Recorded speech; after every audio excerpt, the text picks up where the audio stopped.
So I spent the entire summer and all my YouTube earnings on a new project. Now the new project was a YouTube garage. I like to call it a YouTube garage because there's gonna be a YouTube studio downstairs where I have all my overhead shots, and it's easier to do some of the product b-rolls and stuff like that because the ceiling is higher, so it's easier to mount lights and everything that I need. Upstairs there's also gonna be a YouTube studio on the loft. It's gonna be a little bit more relaxing vibe on the loft. So I basically end up with the studio that I have here in the office, which is in the house, and there's gonna be one downstairs in the garage, which is gonna be for overhead shots, and I still need to figure that part out. And upstairs on the loft, it's gonna be more of a relaxing vibe style of studio. So basically the 3 studios for 3 different purposes. Now when we bought the house, there was already a garage here,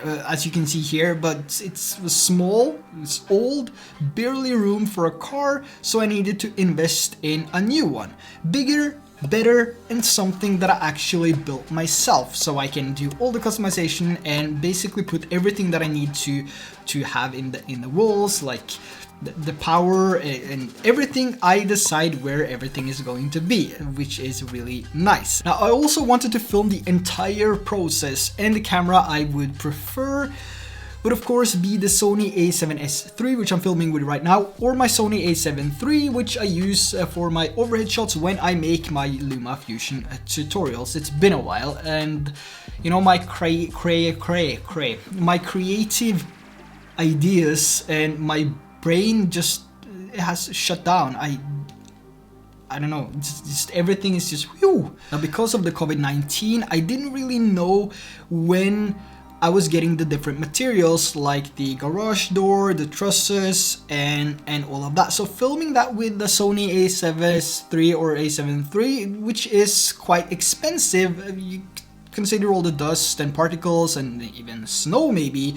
At worst case, I would sit here and still have an unfinished garage, and then I would go and yes, enjoy the snow and yeah. Anyway, luckily that didn't happen. So the garage is done. Outside everything is done. This just the stairs, the staircase behind it to the loft. Just need to do something there, and yeah, everything is finished basically. I filmed everything with the GoPro Hero 8 and the GoPro Hero 9, and like many others which is getting the GoPros on release, make some videos of it and then basically put it in a shelf, or you know, in the drawer, and then it sits there until you sell it or you give it away.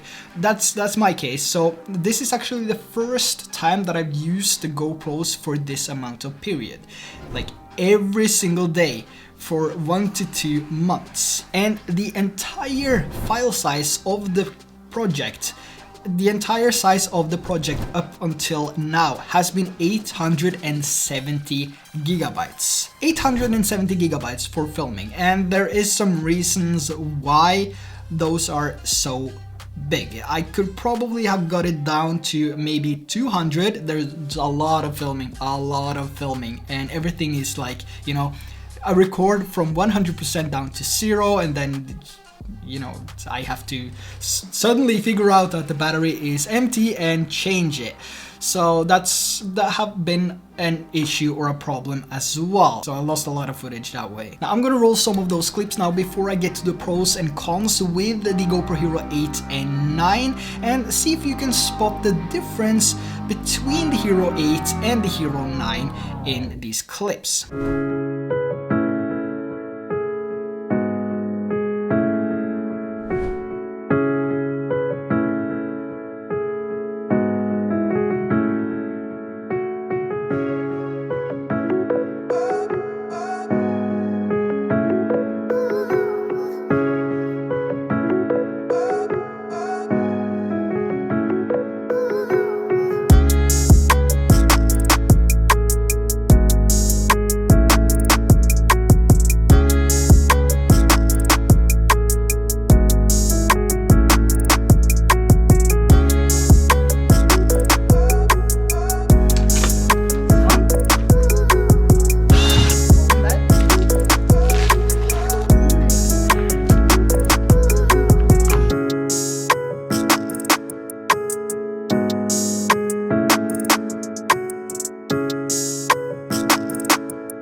So the reason that the files got so big and I ended up with 870 gigabytes of footage is simply because I wanted to record normal videos as well. So I had a little bit more control over my edit, so I could, you know, do some speed changes to the different clips instead of only using time-lapse. But I quickly figured out that using time-lapse mode was definitely easier. The file sizes got lowered and it wasn't that big at all, and it was so much easier to work with, especially when you build something that isn't built in a day. Now, when I film normal videos like any other person, I would really like to have the best quality possible, the highest resolution, because it looks best. So I filmed in 5K 30 on the Hero 9 and 4K 60 on the Hero 8.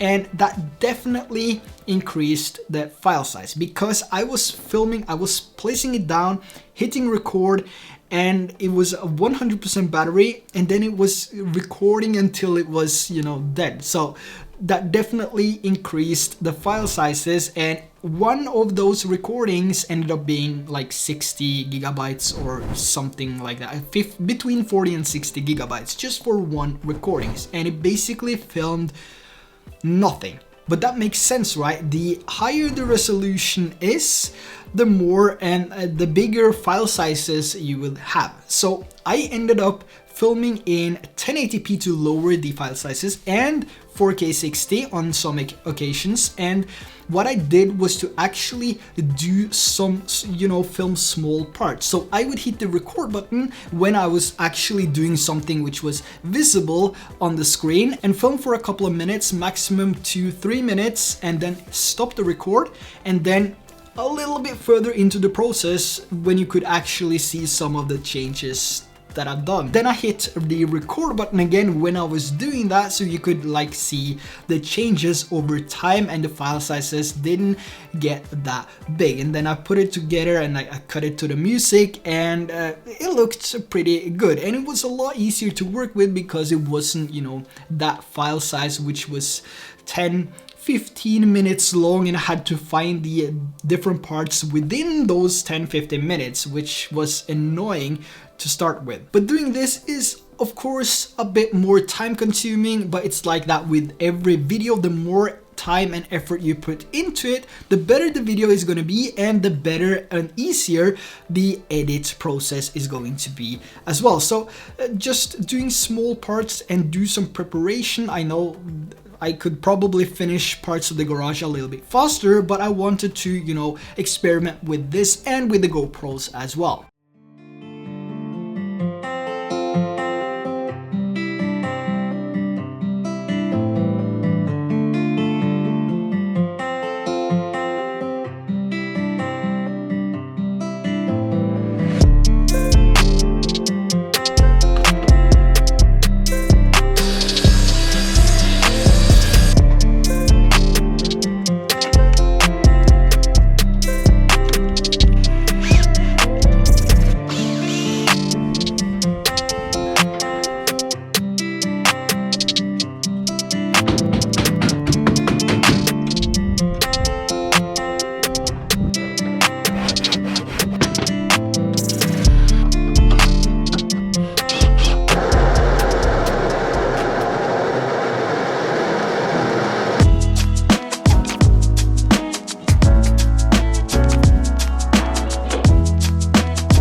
Now I also decided that I wanted to paint the garage with the same color we're gonna have on the house this year instead of waiting until next year. So I asked for some advice when it came to, you know, spray painters, because doing it with the brush, so boring and it takes so long. But it might look better over time or after, you know, the first stroke. So I asked for some advice, but I ended up with the Bosch PFS 5000E, which was, you know, it was nice. Now this was the first time that I used a spray painting gun and I nailed it.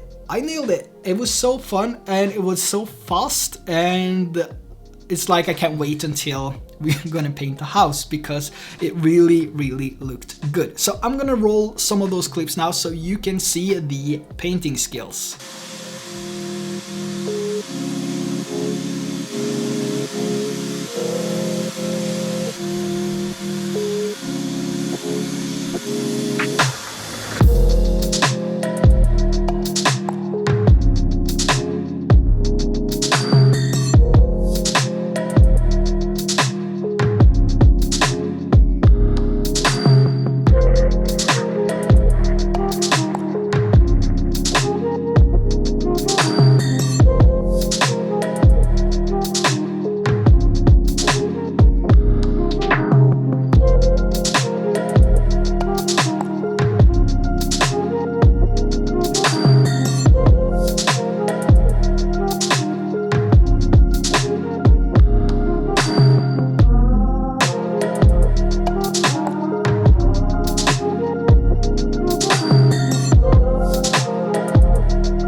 Now, after using the GoPro Hero 8 and 9 for approximately 2 months, now 1 month was every single day. Like you may have heard, GoPro Hero 10 or X, whatever they decide to call it, is expecting to be released somewhat this year. September is their, you know, average release rate and month. So hopefully we will see a new GoPro then. But is it really something that you should consider? Taking a look at the footage here, the Hero 8 and Hero 9 is actually, you know, they are looking very good. So unless the GoPro Hero 10 has a bigger sensor for better color correction and for better details, I'm not sure why, you know.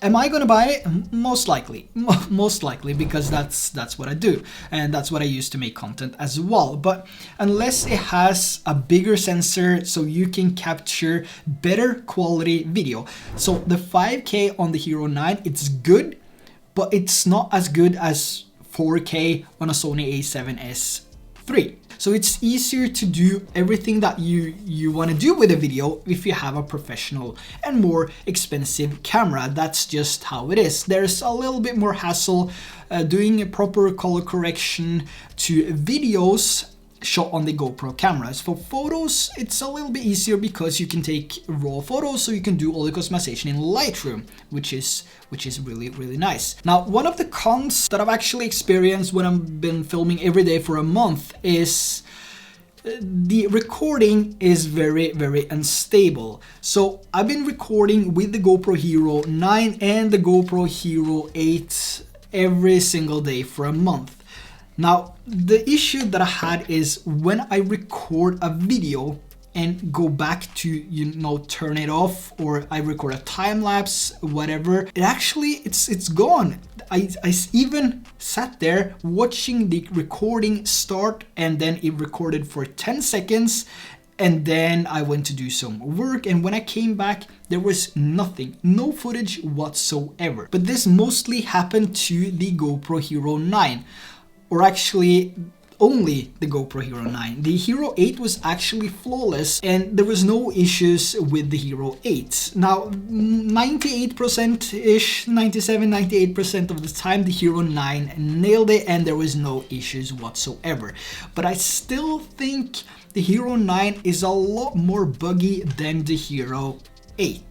The touchscreen is still a little bit off compared to the Hero 8, and it just feels like everything inside it is good, but the outside, the things that you need to touch the screen, everything is just, it's hard to navigate because it's so glitchy. And I really hope that they fix that with the Hero 10, so we have everything fixed and working as intended on release, instead of waiting now 1 year later and it's still buggy, right? So hopefully that is something that we'll see in the Hero 10 in the future, or in a couple of months when it's expected to be released. Now, battery wise, the GoPro Hero 8 and 9 has the approximately same amount of recording in time-lapse mode.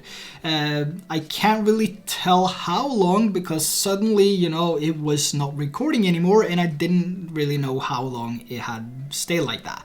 Now, for normal video, 4K 30 is what I tested. The Hero 9 lasted for around 15 to 20 minutes longer than the Hero 8. So a little bit more juice in the Hero 9. But the GoPro Hero 8 is, you know, it's actually working. The touchscreen, everything is working, and the Hero 9 is a little bit glitchy, even with the latest firmware. So keep that in mind as well if you are looking for either of these two GoPros. Now, that's going to be the end for today. Hope that you enjoyed the video and the tips on choosing your GoPro. So with that said, make sure to hit that like and subscribe button, and I will see you guys in the next video. And also, here is a coupon for 50% off on the buy all bundle, robhkvlogs.com/shop.